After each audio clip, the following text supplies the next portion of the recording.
పంచమాధవ దివ్యక్షేత్రాల్లో ఒకటిగా విరాజిల్లుతున్న పిఠాపురంలో శ్రీ కుంతి మాధవ స్వామి ఆలయంలో వార్షిక ధనుర్మాస ఉత్సవాలు ఈ నెల 15 నుండి ఘనంగా ప్రారంభం కానున్నాయి. వచ్చే జనవరి 15 వరకు జరిగే ఈ ధనుర్మాసోత్సవాల్లో భాగంగా ప్రతిరోజు స్వామివారికి గోదా అమ్మవారికి ప్రత్యేక పూజలు, అర్చనలు, తిరుప్పావై ద్రవణ ప్రబంధ పారాయణ నిర్వహించనున్నారు.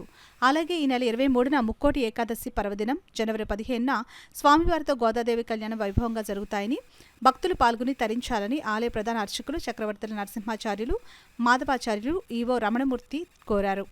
అలాగే ఈ నెల డిసెంబర్ 23వ తారీఖున వైకుంఠ ఏకాదశి, ముక్కోటి ఏకాదశి సందర్భంగా 22 రాత్రి 1 గంటకి స్వామివారికి విశేషమైన పంచామృతాభిషేకము, సహస్రనామార్చన, గోదామ శ్రీచందమార్చన, తిరుప్పావై ద్రవిడ ప్రబంధ పారాయణ, తీర్థప్రసాద వినియోగం కార్యక్రమాలు నిర్వహించుకుని స్వామివారు ఇలా ప్రదక్షిణ మార్గంగా వెళ్ళి వాయువు దిశలో 2 కళ్యాణ మండపం మీద వేయించేసి అక్కడ అధ్యయనోత్సవాలు ప్రారంభం చేసుకుని అక్కడి నుంచి స్వామివారు భక్తుల యొక్క గోవిందనామ సంకీర్తన మధ్యన, పండితుల వేదమంత్రాల మధ్యన స్వామివారు ఉత్తరద్వార ప్రవేశం చేసి అక్కడి నుంచి స్వామివారు గ్రామోత్సవాన్ని బయలుదేరతారు.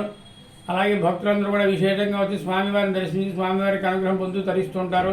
అట్లాగే జనవరి 15, 2024వ తారీఖున స్వామివారికి గోదామ్మవారికి గోదా కళ్యాణ మహోత్సవం నిర్వహిస్తాం కనుక భక్తులందరూ ఈ కార్యక్రమాల్లో పాల్గొని స్వామివారి యొక్క అమ్మవారి యొక్క అనుగ్రహం పొంది తరించాలి.